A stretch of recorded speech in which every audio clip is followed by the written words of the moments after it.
My name is Sister Susanna. I've been a Dominican sister for about 15 years now. Sister Anastasia is my name, and I joined the community in August 2010. Same time as Sister Susanna. My name is Sister Joanna, and I've been a Dominican sister since 2011.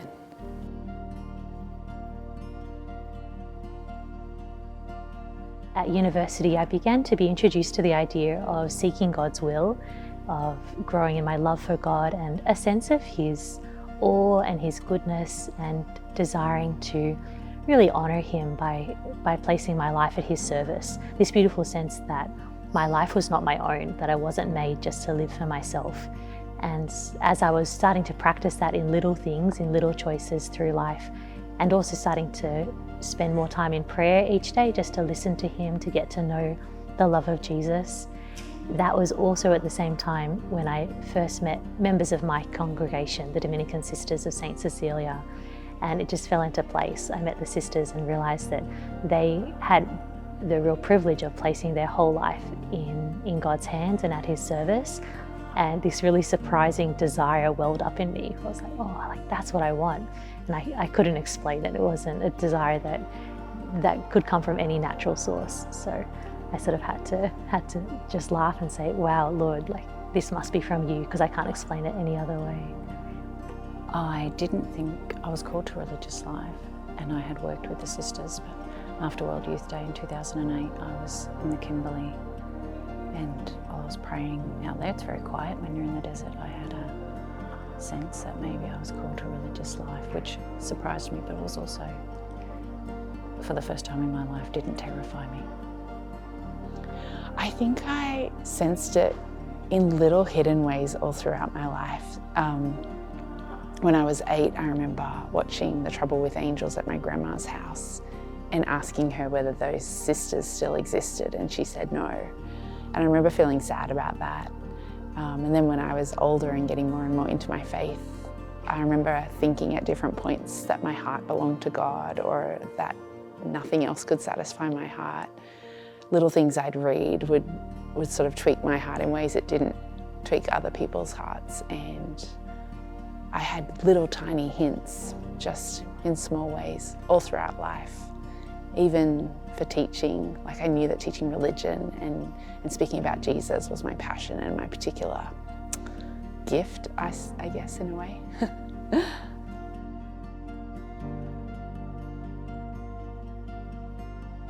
When I met the Dominican Sisters of St. Cecilia, I experienced a beautiful resonance in my heart where things that I knew the Lord had given me a particular gift or a particular desire matched with their charism and the life of this particular community.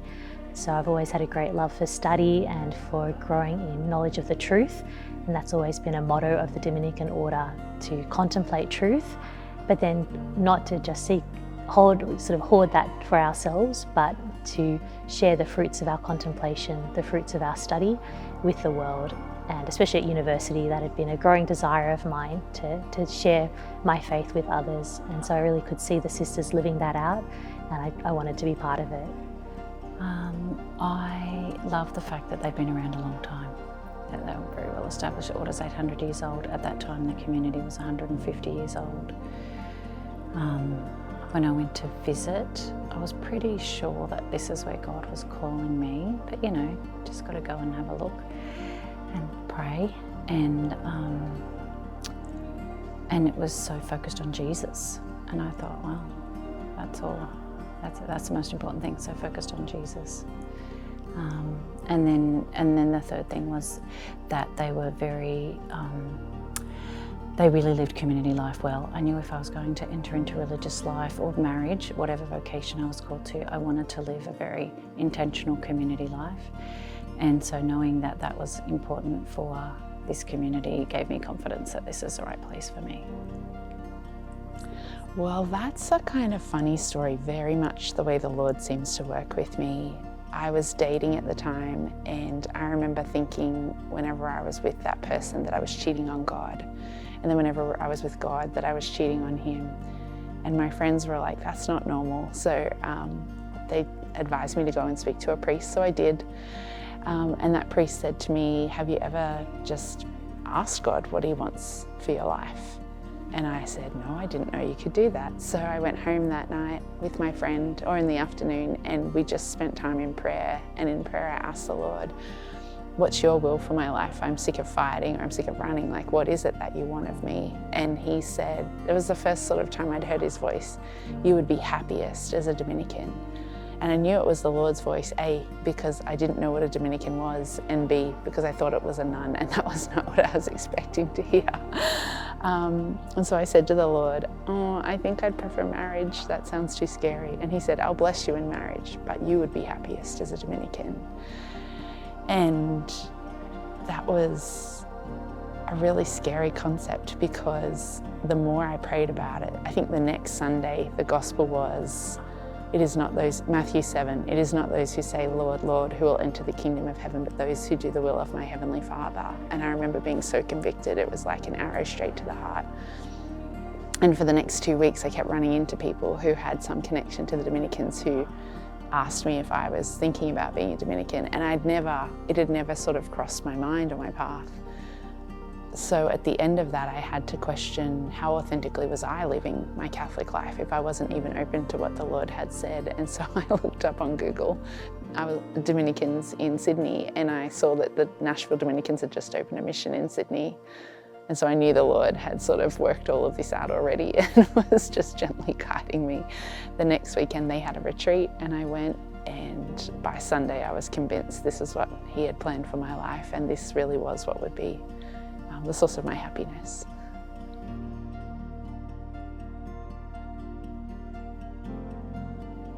The best thing about being a Dominican sister, and really about religious life, religious consecration, for me is the privilege of knowing that I belong totally to the Lord, that I've been called to give everything to Jesus, and in return that He gives all to me, and to be able to just share every moment of life with Him.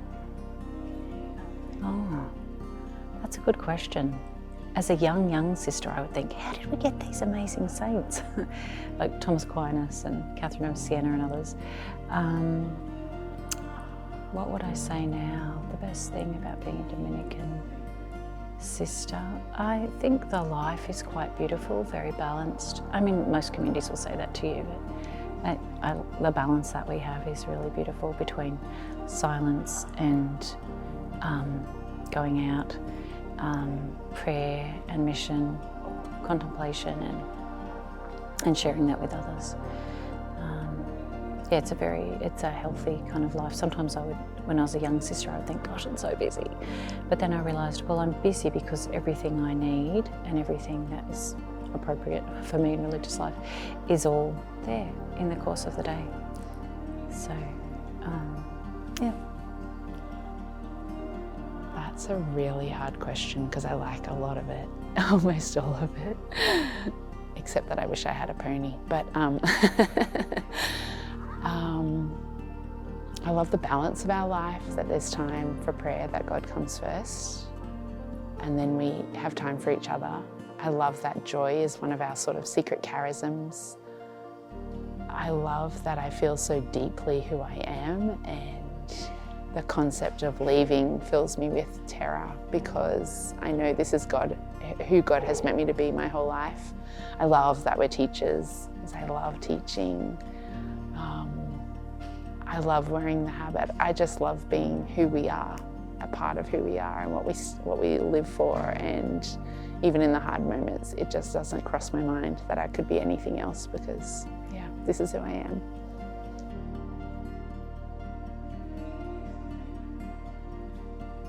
At the moment, my main ministry is assisting with the young men in formation for the priesthood. So I have the privilege of serving at the Seminary of the Good Shepherd, which is located in Sydney, but is home to seminarians from a variety of dioceses, including the Archdiocese of Hobart. So I assist them in coordinating their studies in theology and philosophy. The most rewarding aspect of the work I'm involved with at the moment is that moment of priestly ordination, when you see these incredible young men who you've gotten to know on a very personal level, laying down their life on the altar, and to know that I've had the opportunity to journey with them and accompany them in that time of formation is a tremendous privilege. While I'm trained as a high school teacher, I work in the Archdiocese of Sydney in the parish renewal team. So I work with parishes every day, seeing people come closer to Christ, but because of the nature of our work, also seeing people realise their own responsibility, their own privilege to share their faith with others and see them do that more confidently. That brings me great joy. Ordinarily, I'm a teacher, which I love. That was my first vocation. But currently, I'm looking at how we can go in a direction of liberal arts and help make our education of our students even better for them. I love every aspect of school. I think it's when the children come to school and that you know whatever background they're coming from, whatever home life they're coming from, at school they're happy and they're free and they're inspired, they love the Lord. Children's hearts are so open to Him, and so they come into the atrium or they're running through the school and they're talking about Jesus and they're talking about virtue and they're talking about wanting to be saints, and that just makes everything worthwhile.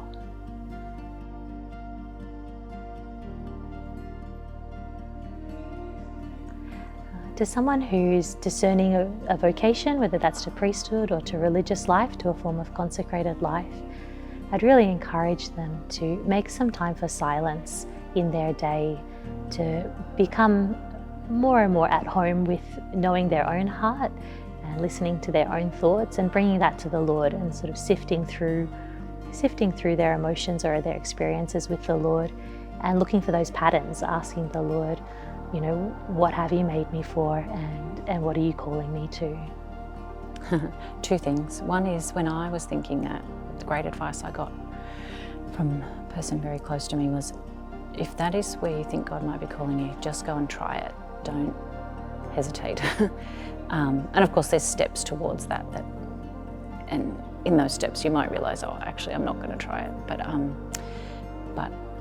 was really encouraged, like, just go, like, don't hesitate. And that was really good advice, because we can sort of hang around on the fringes of all sorts of things, you know, whether it's a job or relationships or whatever, but also religious life, and never jump in.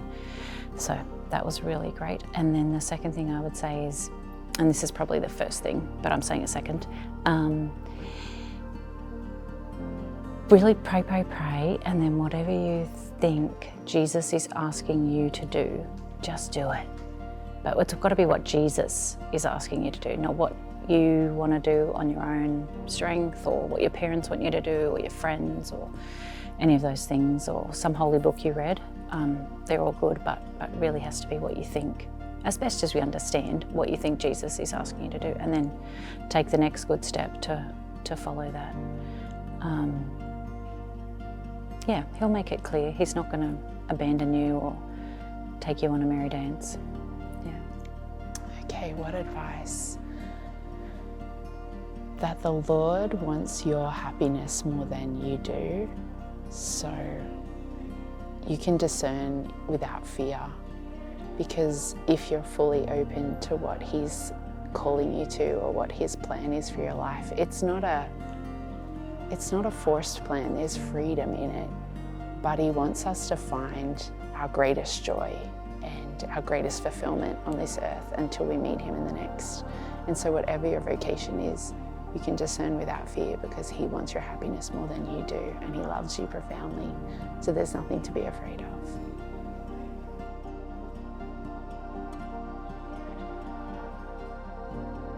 It's been such a joy to be here in Tasmania for a few days.